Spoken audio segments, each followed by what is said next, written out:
ప్రభు పేరట అందరికీ ప్రైజ్ లాడండి. బాగున్నారండి అందరూ? అందరూ బాగోవాలని, నిత్యము మీ అక్కర్ల అవసరాలన్నీ తీరాలని మేము ప్రార్థనలో జ్ఞాపకం చేసుకుంటున్నాం. ఈరోజు దేవుని వాక్యం యెషయా గ్రంథం 40వ అధ్యాయం 8వ వచనం.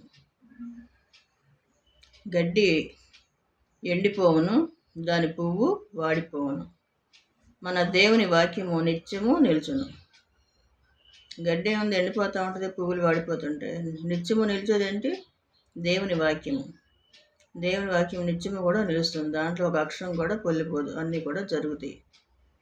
భూమి ఆకాశము గతించినా కానీ నా మాటలు గతించవని చెప్పాడు దేవుడు. లోకంలో ఉన్న సమస్తము కూడా వాడిపోయేలాంటివి. మనుషులు కూడా గతించిపోతారు. వస్తువులు సమస్తము కూడా ఒకనాటికి గతించిపోతాయి. భూమి ఆకాశము కూడా గతించిపోతుంది.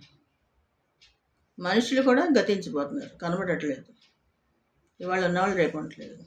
కానీ మనుషులు కూడా నిత్యము నిలవాలంటే దేవుని వాక్యము వలె దేవుని వాక్యము వినాలి, చదవాలి, దాని ప్రకారం జీవించాలి. జీవించినప్పుడు దేవుడు ఏం చెప్తున్నాడు? యుగయుగాలు మీరు నాతో ఉండాలంటే నా మాటలు వినండి, అలాగా ప్రవర్తించండి అని చెప్తున్నాడు. కాబట్టి ఆయన వాక్యం విని ఆ రీతిగా నడుచుకుంటే మనం కూడా యుగయుగాలు జీవిస్తాం.